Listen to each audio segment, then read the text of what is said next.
Cheesy the Podcast, presented by Just Cheesy Productions.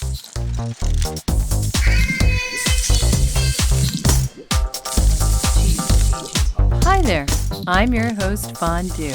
In this week's episode of Just Cheesy the Podcast, we're going to learn a little bit more about the history of cheese going back about 4,000 years. 4,000 years? That's right, Cheesy. Plus, we're going to learn a little bit about what they ate at the first Thanksgiving. Was it cheese? Yay, cheese! And lastly, we're going to learn about something a little bit cheesy. Stay tuned for the second episode of Just Cheesy the Podcast.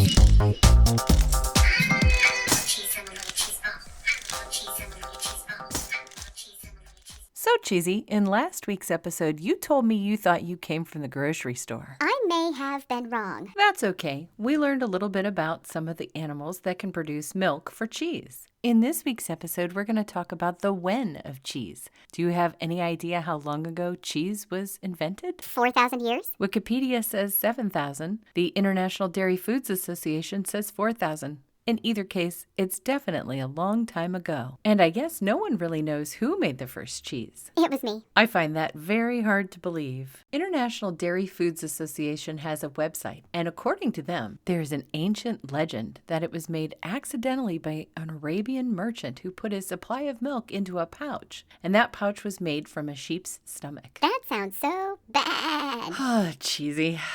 Anyhow, they put the milk into a sheep's stomach, set out on a day's journey across the desert. The rennet in the lining of the pouch, combined with the heat of the sun, caused the milk to separate into curds and whey. Curds. He found that whey took care of the thirst, and the curds took care of the hunger. According to Wikipedia, there's evidence of cheese making in some clay pots, and that goes back over 7,000 years in Poland and on the Dalmatian coast in Croatia. They found these dried remains, and with chemical analysis, they were able to suggest that it was cheese. It's likely that hard salted cheese was accompanying the dairy from the outset. It's the only form in which milk can be kept in a hot climate. The earliest written evidence of cheese is the Sumerian cuneiform texts of the 3rd dynasty of Ur. Did you mumble? Not this time, Cheesy. Ur is a place. The information from Ur dates back around the 2nd millennium BC. These cheeses were said to be sour and salty, and they were similar in texture to cottage cheese or present-day feta. There's archaeological evidence for making cheese in Egypt that goes back about 5,000 years. So by the time we get to Roman times, cheese making is considered a mature art and a common food group. Most of the cheeses were recorded in the late Middle Ages. Cheddar was recorded in 1100s, Parmesan 1597, and Gouda in 1697. That's a really long time ago, Cheesy. I remember it well. Yeah, okay, Cheesy. The first industrial production of cheese was in Switzerland in 1815, and by 1851 they were using assembly lines to make cheese in the United States. Factory-made cheese overtook traditional cheese making by World War II, and since then factories have been the biggest source of cheese in the United States and Europe. And I don't think it comes as a big surprise, but the biggest source of cheese in America is processed cheese. Processed cheese, not a sponsor. But if we had a sponsor, now would be the time. Just Cheesy the Podcast is sponsored by Just Cheesy Productions. In an upcoming TikTok, we explore whether or not the J in Just Cheesy stands for Jake. And I gotta tell you, Cheesy, Taylor Swift wants her scarf back. Be on the lookout for the video titled Red. Let's get ready for our favorite segment. This week in cheese. Do you know what holiday is on Thursday, Cheesy? Thanksgiving. That's right, Cheesy. Thanksgiving is on Thursday. Did you know that the very first Thanksgiving dates back to November in 1621? That's 400 years ago. That sure is a long time ago, Cheesy. The native people here called the Wampanoag and the Pilgrims were the first to have this dinner gathered together at Plymouth. This dinner was to celebrate the autumn harvest, and it's regarded as the very first Thanksgiving. But we need to find out what was actually on the famous menu. Was it what we eat today? Was it turkey and cranberry sauce, or ham and mac and cheese? Was it green bean casserole? Was it a cheese ball? Was it mashed potatoes and gravy? What exactly was on the first Thanksgiving menu? What do you think, Cheesy? Turkey for sure. Looks like you might be right, Cheesy. According to History.com, turkey was definitely a candidate, along with venison, ducks, geese, and even swans.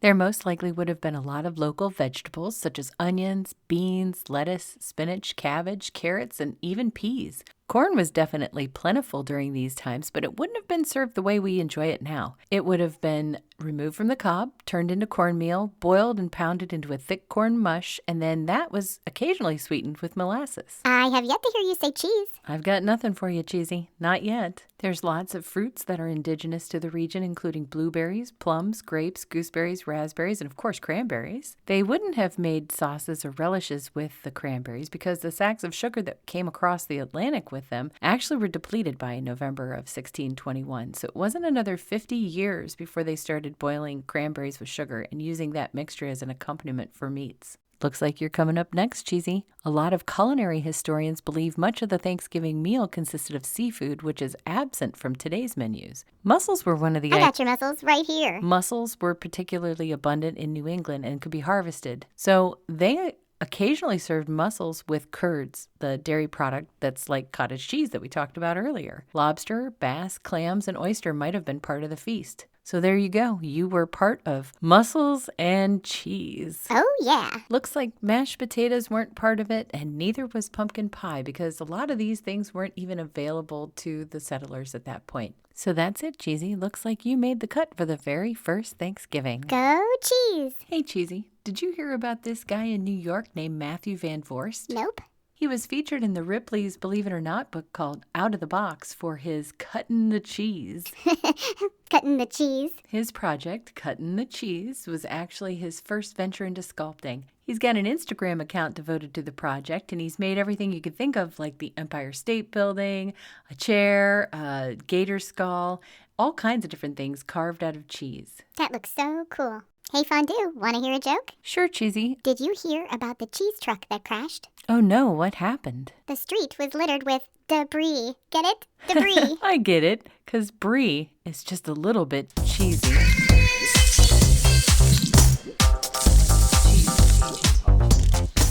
Thanks for joining us at Just Cheesy the Podcast. Join us next week for episode number 3. Stay cheesy, everybody.